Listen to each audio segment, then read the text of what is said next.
Shalom rekan-rekan mahasiswa sekalian. Pada hari ini kita akan sama-sama mempelajari, sama-sama melihat bagaimana kita bisa belajar dan bertumbuh bersama di dalam studi kita, di dalam kehidupan kita berasrama di STT Bandung. Perkenalkan, nama saya Johan Setiawan. Saat ini saya melayani sebagai Wakil Ketua 3 bidang kemahasiswaan yang akan bersama-sama dengan saudara-saudara sekalian. Nah, kita akan mulai dari pribadi seperti apa yang ingin kita bentuk dan ingin kita hasilkan di STTB ini. Pribadi seperti apa yang saudara-saudara, rekan-rekan sekalian ingin menjadi, ingin diperlengkapi ketika nanti setelah mengikuti sekian lama studi dan kehidupan di STTB, kita menjadi siap untuk melayani. Nah, pemikiran seperti ini adalah bagian dari yang kita pergumulkan sama-sama di tempat ini. Dan ada dua hal besar yang ingin kita kerjakan. Yang pertama adalah membentuk pribadi saudara-saudara sendiri sebagai pribadi yang siap untuk melayani Tuhan. Kemudian bagian besar yang kedua adalah tentang peran yang akan saudara-saudara lakukan. Saudara sebagian adalah mahasiswa sarjana teologi STH, sebagian mahasiswa sarjana pendidikan SPD, dan sebagian juga MTH matrikulasi yang bersama-sama tinggal dan hidup berasrama di tempat ini. Pribadi seperti apa dan peran seperti apa yang akan kita bina, yang akan kita pupuk, kita perlengkapi di dalam proses pembelajaran kita. Nah, kita mulai dari peran. Ada dua peran yang menjadi bagian dari visi STT Bandung ini. Kita ingin dibentuk menjadi pastors dan juga scholars. Pastor bicara tentang kapasitas kita. Dan scholars bicara tentang kompetensi kita. Kapasitas untuk apa? Kita yang berstudi di STTB, kita harapkan bisa membentuk kapasitas pastors yang bisa mengambil tanggung jawab rohani dalam kehidupan kita, di dalam pelayanan dan dalam kehidupan di masyarakat. Bapak Ibu Saudara sekalian, saudara rekan-rekan sekalian, pastors ini bukan berarti harus menjadi seorang gembala, seorang pendeta. Pastors adalah orang yang mengambil tanggung jawab rohani. Itu bisa di gereja, bisa di kelas sebagai guru, bisa di rumah tangga mengambil tanggung jawab rohani, bisa di dalam kelompok kecil dan sebagainya. Pastors adalah orang yang bisa mengambil tanggung jawab rohani dalam kehidupan orang lain. Tanggung jawab rohani dalam hal apa?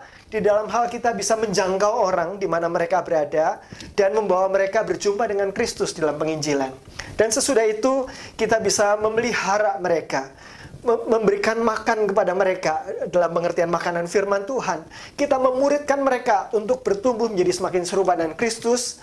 Tidak berhenti di sana. Sebagai pastors, kita bisa memperlengkapi orang-orang, bisa melatih mereka untuk menemukan tempat dan panggilan mereka di dalam dunia, di dalam tubuh Kristus untuk melayani Tuhan. Itulah kapasitas seorang pastors yang kita harapkan Bapak Ibu Saudara, rekan-rekan alami di dalam pemperlengkapan 4 tahun di STTB plus 1 tahun nanti praktek pelayanan. Dan bukan hanya menjadi pastors, tetapi pendidikan perguruan tinggi di STT Bandung tidak terkecuali. Kita ingin membentuk kompetensi masing-masing sebagai scholars. Scholars itu apa? Orang yang punya pemahaman, punya wawasan. Kita tahu apa yang kita katakan. Kita tahu apa yang kita setujui, yang kita tidak setujui. Kita mengerti wawasan apa yang sedang kita bicarakan. Jadi kita bisa mengambil bagian di dalam percakapan, diskusi-diskusi, khususnya mengenai hal-hal teologi. Kita sebagai scholars, kita adalah orang yang terus mengembangkan diri. Kita diberi tools untuk bagaimana melakukan penelitian. Penelitian lapangan, penelitian pustaka, penelitian tentang isme-isme, dan juga bisa mengembangkan teologi yang kita miliki. Dan bukan hanya belajar, tetapi kita juga memproduksi. Kita melalui tulisan-tulisan, jurnal, artikel-artikel, renungan. Kita juga bisa mengajar, menyampaikan firman Tuhan. Dan terakhir, sebagai scholars kita bukan hanya perlu belajar, tetapi ada waktunya kita unlearn, kita menanggalkan apa yang selama ini kita pahami dan kita pegang, dan itu keliru mungkin. Kita perlu unlearn dan bisa relearn, belajar sesuatu yang baru. Itulah ciri-ciri scholars. Kita sebagian nanti akan lebih banyak perannya sebagai pastors, sebagai orang yang mengambil tanggung jawab rohani, memelihara kesejahteraan rohani sekelompok orang. Tetapi pastors yang scholars. Sebagian di antara kita mungkin nanti berakhir menjadi scholars, menjadi dosen, mungkin menjadi peneliti, penulis di bidang-bidang teologi ya. Tetapi scholars yang punya jiwa pastors.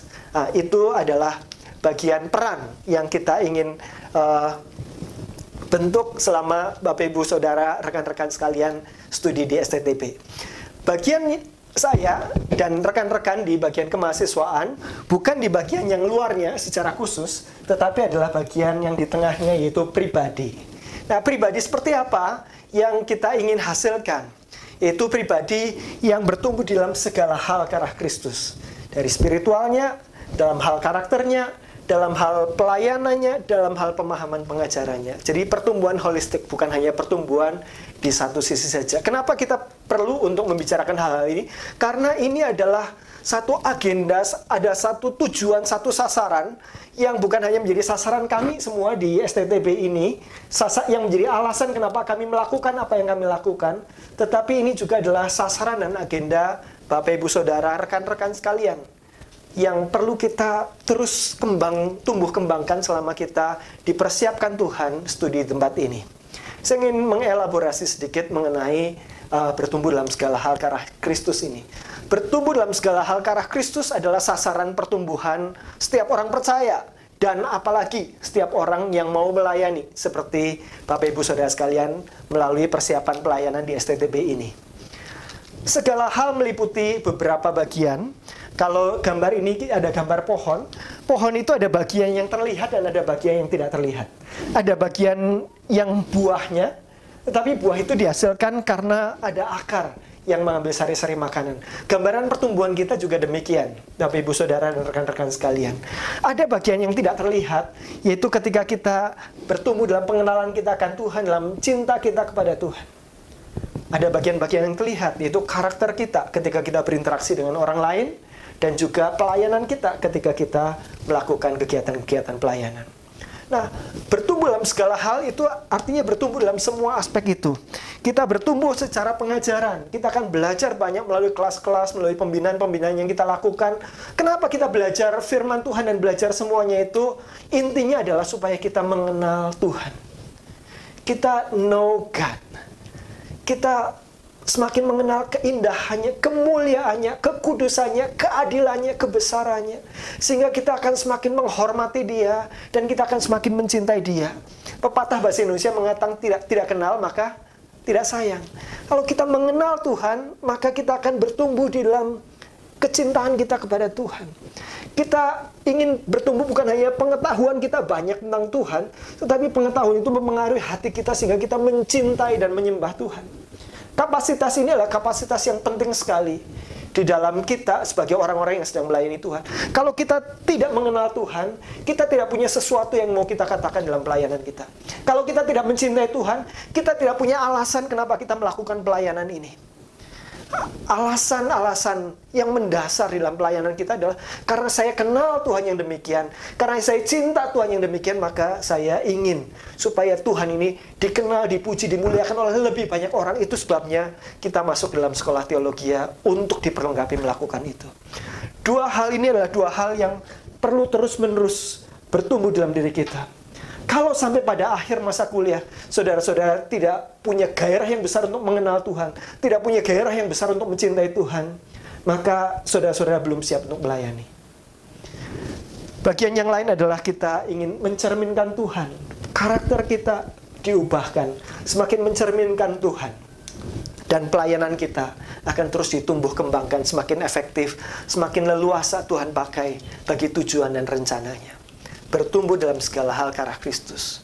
Tujuan yang sangat besar, tujuan yang sangat luas, bagaimana kita bisa mencapainya. Untuk itu bersama-sama saudara-saudara, ketika saudara-saudara masuk di STTB, kita akan masuk di dalam satu proses pemuritan. Nah, ketika kita yang kita sebut sebagai pemuritan adalah sesuatu yang sifatnya komprehensif, bukan hanya satu bagian saja. Ada satu buku yang mengatakan konteks sosial pemuritan. Pemuritan atau pembentukan kehidupan yang semakin serupa dengan Kristus di dalam diri kita meliputi beberapa aspek, beberapa input, mulai dari Roh Kudus di dalam persekutuan pribadi kita dengan Tuhan, hal-hal ketika kita berelasi secara transparan dan secara personal dengan orang-orang tertentu maupun secara sosial dan publik. Bagian ini semua adalah proses pembentukan pemuritan secara umum yang akan saudara-saudara nanti alami untuk menghasilkan kualitas yang tadi kita bicarakan di depan. Nah, di antara yang umum ini ada dua bagian, yaitu transparent discipleship dan personal discipleship. Itu yang disebut sebagai pemuritan yang intensional dan pemuritan yang relasional. Itu adalah tempat di mana kita akan ada penekanan khusus di dalam kehidupan kita di STTB ini. Saya akan jelaskan satu persatu supaya Bapak Ibu Saudara sekalian, rekan-rekan tahu apa yang akan kita hadapi, apa yang akan kita alami bersama-sama untuk bertumbuh dan belajar di STTB ini. Mari kita mulai dengan yang pertama, yang Holy Spirit Discipleship, yaitu waktu di mana kita membangun hubungan pribadi dengan Tuhan. Kemudian nanti kita akan belajar tentang kelompok pemuritan. Transparent Discipleship adalah kelompok pastoral, komunitas asrama, dan kapel forum pemperlengkapan yang dilakukan. Nah, itu adalah menunya. Kita akan, di dalam video ini selanjutnya kita akan melihat satu persatu. Yang pertama, hubungan pribadi dengan Tuhan. Hubungan pribadi dengan Tuhan adalah salah satu hal yang sangat penting dibentuk di dalam 4 tahun kita di STTB ini. Waktu teduh adalah bagian dari keseluruhan aspek hubungan pribadi dengan Tuhan yang mendapat penekanan khusus bagi semua mahasiswa STTB. Waktu teduh adalah waktu untuk bersekutu dengan Tuhan secara pribadi, melalui firman dan doa yang dikhususkan secara teratur. Kalau selama 4 tahun kita di STTB memiliki waktu teduh yang vital, waktu teduh di mana kita bersekutu menikmati hadirat Tuhan setiap hari, maka itu akan menjadi modal bagi kehidupan dan pelayanan kita seumur hidup.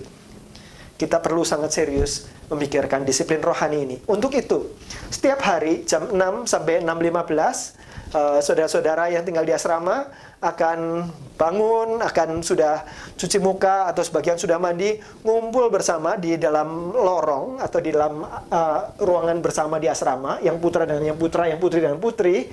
Selama 15 menit kita akan mulai dengan pujian dan doa. Jadi ini waktu untuk kita datang bersama-sama kepada Tuhan, tetapi waktu teduh bukan di sana. Ini hanya untuk membuka bersama-sama, supaya semuanya sudah bangun pada jam itu dan semuanya disiapkan untuk masuk waktu teduh. Waktu teduhnya adalah jam 6.15 sampai 6.45. Jadi ada 30 menit waktu teduh yang kita lakukan secara pribadi, bukan bersama-sama. Waktu teduh adalah waktu untuk bersekutu dengan Tuhan secara pribadi. Saudara-saudara bisa di tempat tidur masing-masing atau di pojokan masing-masing dan sebagainya. Kita semua melakukan waktu teduh pribadi pada jam itu.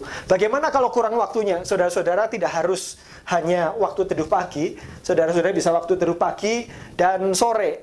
Jadi morning and afternoon atau morning and evening. Saudara-saudara bisa tambahkan di dalam jadwal yang sesuai dengan kapan saudara leluasa, tetapi waktu teduh pagi adalah waktu teduh yang wajib bagi kita semua. Saya berharap kita melakukannya bukan karena kewajiban, tetapi karena kita rindu kepada Tuhan.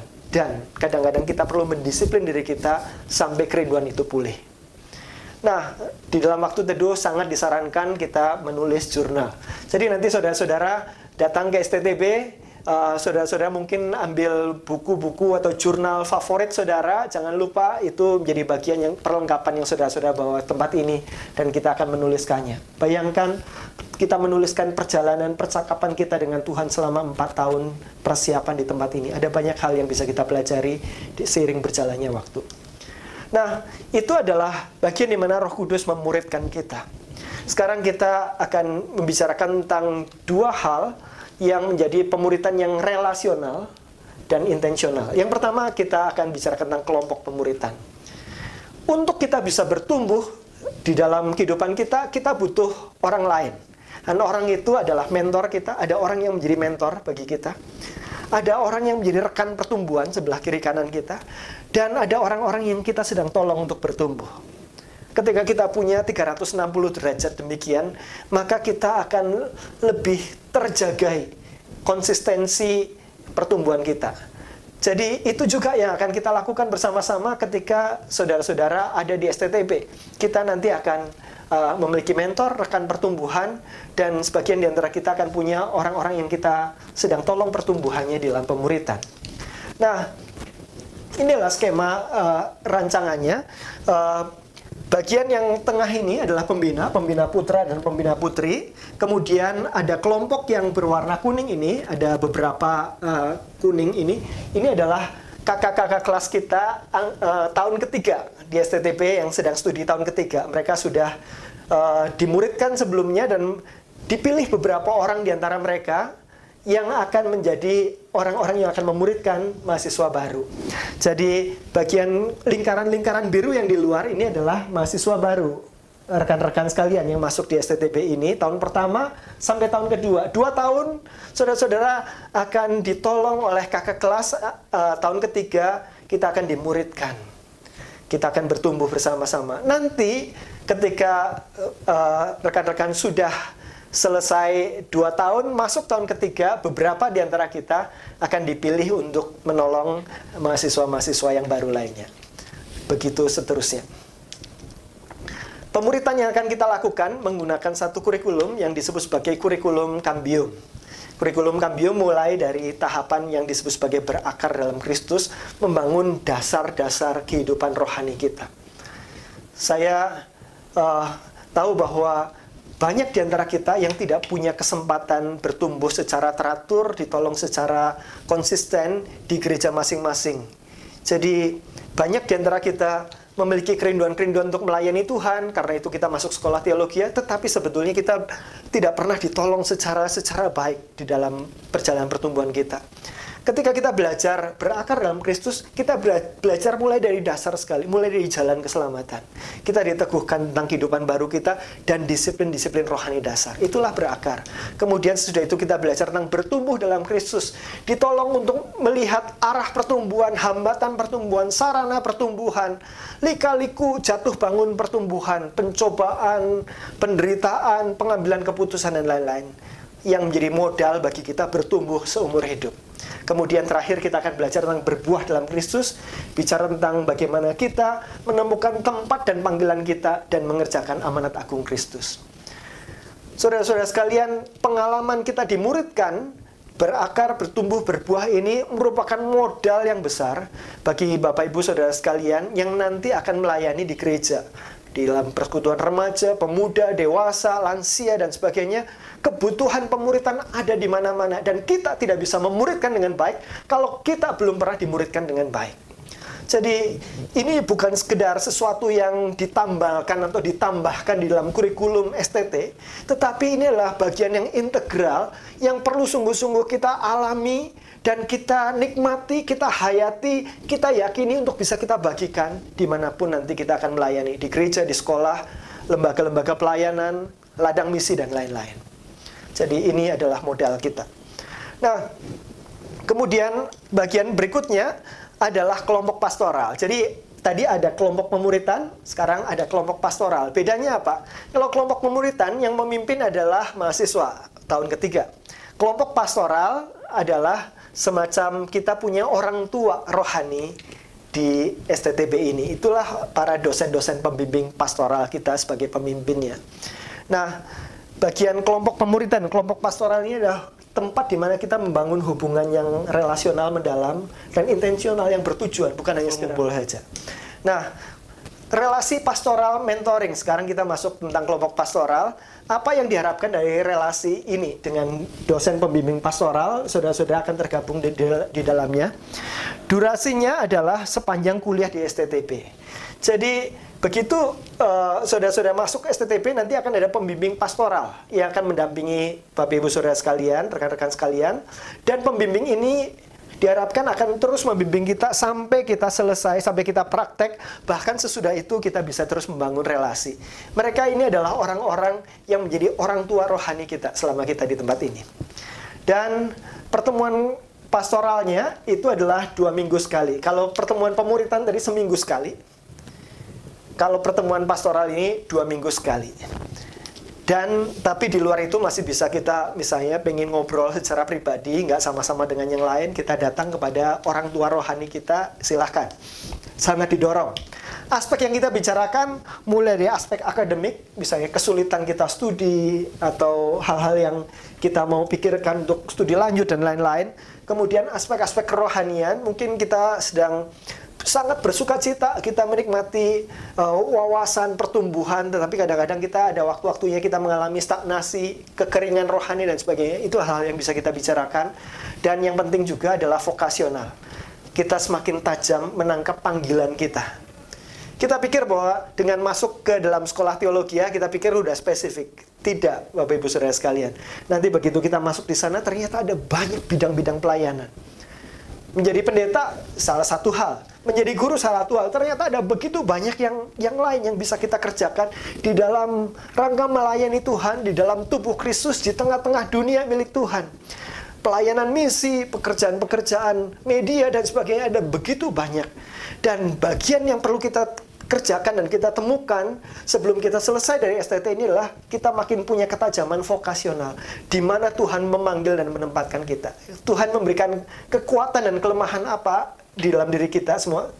Hal-hal spesifik ini akan menentukan kita akan cocok dan tidak cocok di dalam bidang-bidang pelayanan tertentu. Inilah waktu eksplorasi secara lebih khusus lagi bersama dengan pembimbing pastoral. Beberapa kondisi khusus, karena ini adalah hubungan orang tua dan anak, orang tua rohani, maka ini adalah orang-orang yang kita bisa hubungi ketika kita mengalami gangguan kesehatan misalnya. Ada emergensi, rawat inap, ada hal-hal yang sifatnya karakter. Di sini Bapak Ibu Saudara sekalian, rekan-rekan sekalian akan dilihat oleh banyak orang karena kita sungguh-sungguh sedang mempersiapkan diri menjadi orang-orang yang melayani Tuhan. Kita akan mendapatkan penghargaan, kita akan mendapatkan teguran-teguran, peringatan-peringatan. Itu dijelaskan dalam bagian yang lain dalam orientasi ini. Nah, kemudian juga ada hal-hal psikologis. Kadang-kadang kita butuh konseling, kadang-kadang kita butuh di-refer ke orang-orang yang lebih bisa menolong kita. Maka orang tua rohani kita, pembimbing pastoral ini akan menolong dan mengarahkan kita. Dan mereka juga akan memberikan laporan kepada sponsor, kepada gereja pengutus tentang bagaimana kita, disiplin kita, relasi kita selama 1 semester. Jadi itu yang akan menjadi laporan rutin. Mengenai kelompok pastoral ini bukan hanya sekedar relasi untuk kita bersekutu dan sebagainya, tetapi juga selain persekutuan, dibangun di atas persekutuan itu, kita akan membangun juga konten. Ada isi-isi yang kita akan pelajari. Saudara-saudara yang di dalam tahun pertama akan belajar bersama-sama, ini buku sementara yang kita pilih untuk dipakai, itu On Being a Servant of God. Bagaimana kita menjadi pelayan-pelayan Tuhan. Setelah ini berbicara tentang identitas kita sebagai pelayan, dan ada banyak perenungan-perenungan Warren Wiersbe yang sangat baik, memberikan wawasan dan informasi kepada kita untuk bisa menyelaraskan diri dengan identitas sebagai pelayan Tuhan. Itu tahun pertama. Tahun kedua, kita akan belajar dari Overcoming the Dark Side of Leadership. Ini sementara buku yang kita pilihkan untuk melihat aspek-aspek spiritual dan aspek-aspek emosional di dalam diri kita yang mungkin selama ini kita tidak terlalu melihat, tidak terlalu menyadarinya. Dan mungkin waktu saudara-saudara nanti masuk di asrama, teman-teman kita lebih menyadari lebih dulu, dan mereka berespon terhadap hal-hal yang kita pikir biasa-biasa saja. Kita perlu membuat ini muncul dalam kesadaran. Kita membicarakannya, kita mengenalinya, dan kita memikirkan bagaimana mengatasi aspek-aspek gelap dari karakter kita. Kita akan belajar bersama-sama dalam hal ini. Tahun ketiga, kita sudah mulai diarahkan untuk setelah kita belajar banyak wawasan, punya beberapa pengalaman pelayanan, kita mulai mengevaluasi, saya itu orang yang punya keterbebanan di mana, punya kemampuan apa, punya kepribadiannya seperti apa, sehingga kita akan makin memilah hal apa yang sebetulnya Tuhan mau kerjakan melalui hidup kita di dalam segala kekasan yang Tuhan berikan pada kita itu. Itu adalah tahun ketiga. Tahun keempat, kita mempersiapkan diri untuk masuk dalam pelayanan penuh waktu. Ini ada satu buku yang sangat bagus, ditulis oleh Paul David Tripp, bicara tentang dangerous calling, panggilan yang berbahaya. Kita masuk dalam pelayanan rohani bukan tanpa bahaya. Ada hal-hal yang perlu kita perhatikan, dan buku ini memberikan peringatan-peringatan dan juga encouragement yang sangat baik mengenai hal itu. Saya berharap ini menjadi perjalanan yang kita nikmati dan menjadi pertemuan demi pertemuan nanti dengan pemimpin pastoral yang dipakai Tuhan membentuk kita. Nah, saudara-saudara sekalian, itu adalah kelompok pastoral. Sekarang kita masuk ke dalam komunitas asrama.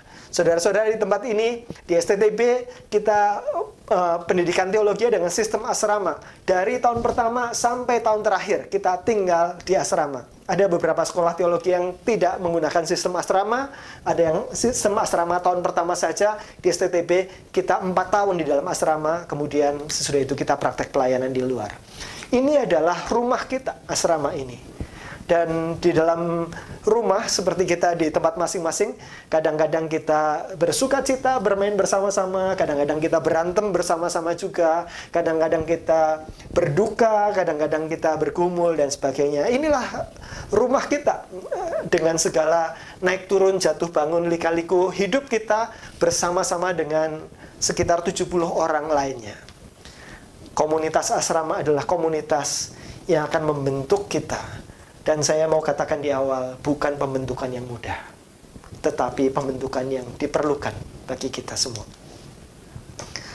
Komunitas asrama ini ada beberapa aktivitas. Saya hanya ingin membicarakan sekilas, karena ini hal yang harus saudara-saudara alami. Tidak bisa hanya dibicarakan, tetapi supaya saudara-saudara punya gambaran saja. Saudara-saudara nanti akan masuk ke dalam kamar. Dibagi kamar-kamar bersama dengan teman-teman dari angkatan yang lain, supaya kita jadi mengenal mereka, bisa belajar dari kehidupan orang-orang yang sudah lebih dulu di tempat ini.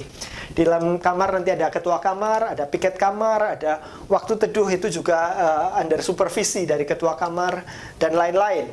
Kemudian selain kamar, ada komunitas lorong, ya. Ada karena bentuk asrama kita lorong, kemudian kamar-kamar, begitu ya, maka kita biasa sebut lorong. Lorong putra dan lorong putri, asrama putra, asrama putri. Nah, ini adalah komunitas dengan orang-orang satu lorong, yang satu gender dengan kita. Jadi ada piket lorong, ada kebersihan ruang-ruang bersama selain kamar pribadi kita. Ada persekutuan lorong yang kita lakukan. Ini persekutuan sekaligus refreshing, tapi juga sekaligus membicarakan hal-hal yang perlu disepakati. Karena ada saja hal-hal yang kita kesel dengan seorang karena dia tidak melakukan tugasnya. Ini harus dibikin siapa yang mengerjakan dan sebagainya. Kita bicarakan dalam persekutuan lorong. Dan ada cleaning day, ini bersih-bersih rumah, biasanya di awal dan di akhir kuliah. Kemudian ada komunitas angkatan. Nah, saudara-saudara, setiap tahun itu ada sekelompok orang, biasanya sekitar 15-20 orang, bisa lebih juga kapan-kapan. Itu satu angkatan. Setiap angkatan punya komunitasnya. Ini komunitas informal, tetapi untuk membangun suasana saling mendukung di antara kita. Ada kegiatan-kegiatan angkatan, tidak akan banyak-banyak, tetapi juga membangun kesatuan, saling menolong sebagai satu angkatan. Kemudian ada media sosial juga yang dikelola oleh tiap-tiap angkatan. Jadi ada beberapa komunitas ini, kamar, lorong, dan angkatan. Sementara itu di dalam kegiatan asrama ini juga kita bekerja sama dengan senat. Ketua lorong, putra maupun putri, adalah pengurus senat. Sementara pengurus senat sendiri terdiri dari beberapa hal yang lain untuk mengelola banyak sekali kegiatan yang dilakukan senat. Beberapa contoh: malam penyambutan mahasiswa baru, malam budaya, baik nasional maupun internasional, upacara 17 Agustus, permainan keakraban, olahraga, kegiatan donor darah, seminar, pameran buku, dan lain-lain. Senat yang melakukannya, ini kesempatan kita belajar berorganisasi. Kemudian ada wisuda dan Dies Natalis STTB, ini acara besar kita, memanggil banyak orang, dan ini dikerjakan dan dikelola juga oleh dosen dan oleh para mahasiswa. Kemudian ada training group, ini juga dikelola oleh senat. Training group multimedia, audiovisual, musik dan ibadah, pelayanan anak dan remaja, dan lain-lain. Tergantung kita ingin diperlengkapi dalam hal apa, kita bisa memikirkannya. Itulah komunitas asrama dengan segala kegiatannya. Saudara-saudara sekalian, ini kita perlu mendapat feedback dari orang-orang. Mungkin selama ini kita merasa biasa-biasa saja karena semua orang dalam keluarga kita berpikir yang sama. ya, standar kebersihannya sama. Ketika kita masuk ke dalam asrama, kita berjumpa dengan orang dari berbagai suku, dari Sabang sampai Merauke.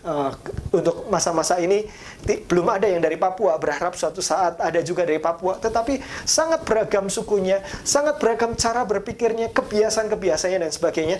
Kita perlu berinteraksi, kita perlu berkonflik, kita perlu menyelesaikan konflik, kita perlu menghadapi sisi-sisi terburuk dari hidup kita yang muncul ketika kita di asrama. Kita tidak bisa berlindung di balik topeng-topeng aman lagi. Kita nggak bisa menjadi orang lain selama 4 tahun. Dan kita akan berinteraksi dengan banyak, dan mungkin akan ada banyak air mata. Tetapi ketika orang melihat ke belakang, kebanyakan orang akan melihat bahwa terima kasih Tuhan untuk pembentukan yang sudah saya alami di asrama ini. Tidak mudah, tapi ini diperlukan. Kalau tidak mengalami ini, bagaimana saya bisa mengalami terobosan rohani, terobosan karakter? Saudara-saudara perlu mengalaminya. Kemudian yang terakhir adalah Kapel Forum Pemperlengkapan. Inilah adalah acara publik yang kita lakukan untuk memperlengkapi kita semua. Kapel dilaksanakan seminggu, hari Senin, Rabu, Kamis, Jumat. Jadi seminggu 4 kali ada kapel. Kenapa Selasa tidak? Selasa itu dipakai untuk pertemuan dengan kelompok pastoral maupun beberapa kegiatan training group memakai hari Selasa. Kapel Senin itu ibadah liturgis.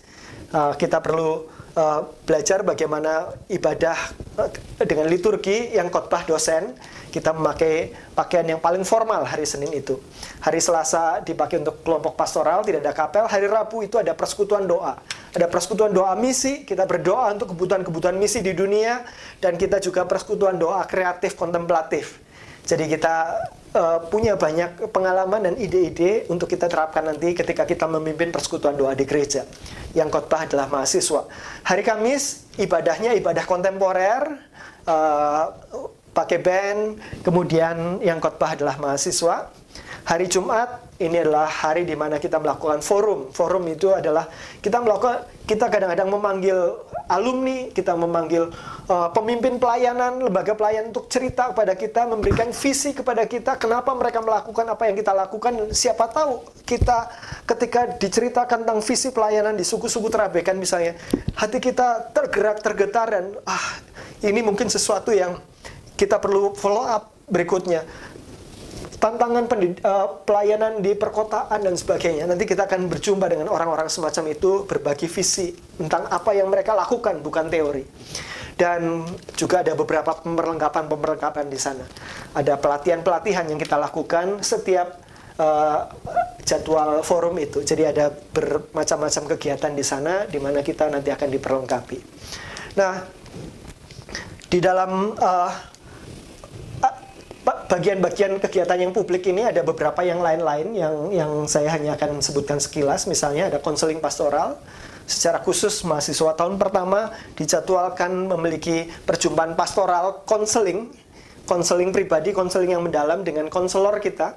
Nanti ada psychological testing, kemudian ada follow up psychological testing, dan ada hal-hal yang perlu kita bicarakan sama-sama supaya betul kita bisa menyelesaikan PR masa lalu kita, supaya kita ketika melayani, kita melayani dari hati yang merdeka, hati yang bebas, bukan karena kita sedang mencari pemenuhan hal-hal yang masih kurang di dalam diri kita karena ada hal-hal masa lalu yang belum selesai. Konseling pastoral. Ada kuliah umum, beberapa kuliah akan dibuka untuk seluruh mahasiswa. Biasanya ada pembicara-pembicara khusus yang akan datang. Kemudian ada training-training, ada leadership training, ada preaching, ada memimpin ibadah, worship, ada paduan suara, pemulihan luka batin, dan macam-macam. Nanti ditentukan sesuai dengan kebutuhan khusus kita. Ada pelayanan bersama keluar ke gereja, ke persekutuan-persekutuan maupun ke masyarakat. Ada beberapa model retreat. Mahasiswa baru yang masuk di dalam kondisi normal, kita biasanya mengadakan retreat. Kemudian ada retreat spiritual formation, ada retreat persiapan sebelum kita nanti masuk dalam pelayanan 1 tahun, praktek pelayanan, youth camp, mission trip, dan lain-lain. Ada banyak hal yang menanti kita semua, Bapak Ibu Saudara sekalian dan rekan-rekan semua, ketika kita masuk di dalam pemerlengkapan pelatihan untuk hidup bersama, bertumbuh bersama, dan belajar bersama di STTP ini, saya berharap apa yang saya bagikan ini membuat kita semakin bergairah, membuat kita semakin menanti-nantikan apa yang Tuhan akan kerjakan di dalam hidup kita masing-masing selama 4 tahun ke depan ini melalui berbagai macam bentuk pembelajaran yang akan kita terima tempat ini. Jadi STTP bukan hanya sekedar kuliah akademik, tetapi ini adalah pembentukan yang holistik, mempersiapkan kita masuk memenuhi tempat dan panggilan kita bagi kemuliaan Tuhan di tempat kita masing-masing. Tuhan memberkati.